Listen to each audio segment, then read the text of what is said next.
खरं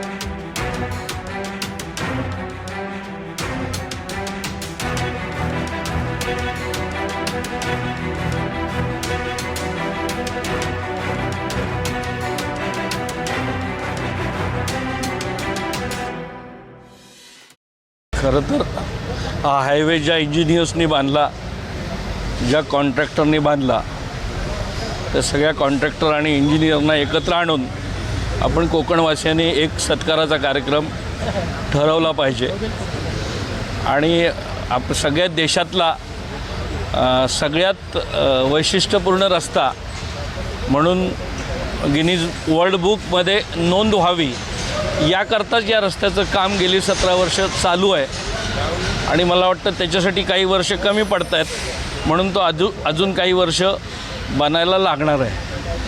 ही जी आज कोकणाची स्थिती आहे, हा बाकी देशातले रस्ते म्हणजे मला खरंच कौतुक वाटतं की देशात चांगलं इन्फ्रास्ट्रक्चर होतं आहे।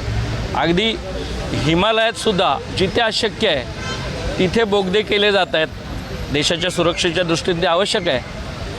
पण हे देशभर रस्ते होताना कोकणात रस्ता का होत नाही, याला सर्वाधिक जबाबदार कोण आहे तर खूप सारे लोक आहेत, पण सगळ्यात एक नंबरचा जर जबाबदार आहे तर तो कोकणी माणूस आहे। कारण आपण झापड लावलेली आहे। मागच्या वेळी आम्ही पोलादपूरला आंदोलन केलं होतं मानवी साखळीचं। पोलादपूरमधले 2-2.5 हजार लोक रस्त्यावर उतरून आंदोलन करत होते, पण रस्त्याने जाणाऱ्या कोकणातल्या चाकरमान्याला असं वाटत नव्हतं की थांबून आपण सुद्धा त्या साखळीमध्ये उभं राहिलं पाहिजे।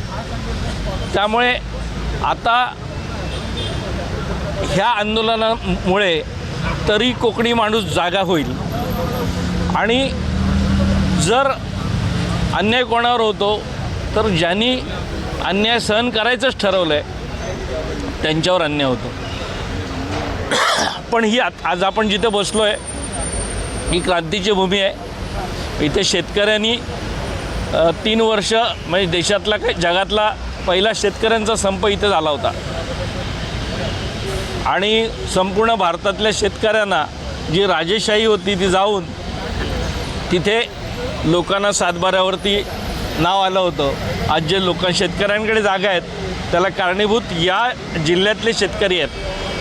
त्यामुळे ही चुकीची जागा शासनाने निवडलेली आहे।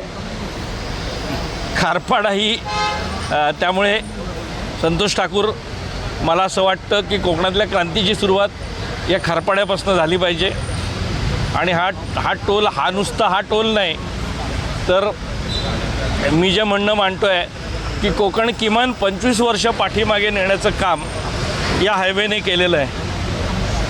त्यामुळे आम्ही तर कोकणी लोक कधीच सरकारवर अवलंबून नव्हतो। माझ्या एकाही पर्यटन व्यावसायिकाने कधी सरकारकडे मदत मागितलेली नाही। साखरवाल्यांना जी मदत दिली जाते किंवा बाकी सगळीकडे जी मदत तशी कोकणी माणूस कधी हात पुढे करत नाही। पण आम्ही स्वयंभू स्वतःच्या मेहनतीने जर उभे राहिलो आहोत। आम्ही कोकणामध्ये जो पर्यटन उद्योग केला आहे, सुदैवाने सगळीकडे परप्रांतीयांचा मोठा प्रश्न आहे ज्याच्यावरती मी शिवस्वराज्याच्या माध्यमातून लढायचं ठरवलं आहे, पण कोकणामध्ये पर्यटनामध्ये 95% व्यावसायिक हे स्थानिक आहेत, इथली मुलं आहेत, इथला माणूस आहे। तर हा जो कोकणातला धडपडणारा माणूस आहे त्याचे उद्योग बंद पाडण्याचं काम या हायवेने पाप केलेलं आहे आणि म्हणून त्याची नुकसान भरपाई म्हणून पुढची किमान 19 वर्ष लागली, त्यातली 3 बाजूला काढा, 16 वर्ष, 15 ते 16 वर्ष हा हायवे कोकणातल्या 3 जिल्ह्यांना MH06, MH07 आणि MH08 आणि मुंबईत जो पुरावा देऊ शकेल की तो कोकणातला कुठल्या तरी गावातला आहे, या सगळ्यांना हा टोल माफ झाला पाहिजे। आणि एवढ्यासाठी तरी सगळ्या कोकणवासियांनी याच्या इथे उतरलं पाहिजे आणि ठरल्याप्रमाणे रस्ता पूर्ण झाल्यानंतरच टोल लावा आणि मेहरबानी करून महाराष्ट्रात सर्वात जास्त पर्यटक कोकणात येतात, तर आता जो काय रस्ता बनवला आहे, जो दर्जा आहे, टोल घेतला तर त्या दर्जाचे सुद्धा विचार करा की तो दर्जा चांगला होईल। आणि काय कोकणाचा गुन्हा माहीत नाही, कुठे कुठे महाराष्ट्रातपासून 1000 किलोमीटरवरती छोटी छोटी गावं आहेत, त्यांना सर्व्हिस रोड दिले जातात 4 लेन बनवताना. 101 रस्ते बनवलेत महाराष्ट्रामध्ये. पण कोकणात अगदी वडखळसारख्या गावाला किंवा पेणसारख्या गावालासुद्धा तिथे सर्व्हिस रोड दिला जात नाही. मला काय गुन्हा केला या कोकणातल्या लोकांनी कळत नाही की इथल्या आंबेवाल्याला मदत केली जात नाही, इथल्या काजूवाल्याला मदत केली जात नाही, इथल्या मच्छीमाराला कधी मदत केली जात नाही. आणि हा उद्ध्वस्त कोकण करण्याचं काम गेली अनेक वर्ष सुरू आहे. कोकणी माणूस आत्महत्या करत नाही. त्यामुळे सरकारला वाटतं की कोकणात सगळं आलबेल आहे, तो एवढंच करतो, गावातली जमीन विकतो आणि तो भांडूपच्या डोंगरावर जाऊन राहतो, तिकडे नालासोपारीच्या डोंगरावर जाऊन राहतो. त्यामुळे तो जिद्द सोडत नाही, जगण्यासाठी दुसरा काहीतरी मार्ग अवलंबतो. तर ही जी कोकणची वाताहत आहे ती सुधारायची असेल तर त्याची या टोल माफीपासून याची सुरुवात व्हावी असं मला वाटतं. धन्यवाद. जय शिवराय. हे शासन निर्लज्ज आहे, हे शासन निगरगट्ट आहे, हे शासन कोकणवासियांचं नाही आहे. त्यामुळे ह्या शासनाकडून आमच्या अपेक्षा बिलकुल नाही आहेत. आणि म्हणूनच आज जी वेळ आमच्यावर आलेली आहे ना, आम्ही जिथे ठिय्या आंदोलनाला बसलेलो आहोत त्याच ठिकाणी उपोषणाची वेळ आली तरीही चालेल, पण हा निर्णय आता मागे घेतला जाणार नाही. एका बाजूला 16 वर्ष कोकणवासियांचं कंबरडं मोडलं, दुसऱ्या बाजूला गडकरी प्रत्येक वेळेस मला ह्या विषयाबद्दल लाज वाटते बोलायला असे म्हणतात. मग त्या गडकरींना टोल चालू करायला लाज वाटली नाही का? हा प्रश्न आमचा आहे, हा कोकणवासियांचा प्रश्न आहे. त्यामुळे सर्वप्रथम हा रस्त्याचं स्ट्रक्चरल ऑडिट होणं गरजेचं आहे. ह्या रस्त्यावर जे काही गावं आहेत त्या गावांचे approach road, service road, basic amenities ज्या आहेत त्यांचं ऑडिट व्हायला पाहिजे. ते झालं तर हे शासन निश्चितच तोंडघशी पडणार आहे आणि गडकरींना लाज वाटेल त्यावेळेस. आणि ती वेळ आम्ही नक्की आणून देणार आहोत त्यांच्यावर. जर हे शासन असं ऐकत नसेल तर आमचं म्हणणं पहिल्या दिवसापासून, म्हणजे ज्या दिवशी 15 तारखेला टोल चालू केलं त्या दिवसापासून आमचं म्हणणं असं आहे की हा टोल आमच्यावर लादला जातो आहे. आणि तेही अशा पद्धतीने लादला जातो आहे की सुप्रीम कोर्टाच्या गाईडलाईन्स आहेत, त्या सुप्रीम कोर्टाच्या गाईडलाईन्सला सुद्धा तिलांजली देऊन ह्यांनी हा टोल आमच्यावर लादलेला आहे.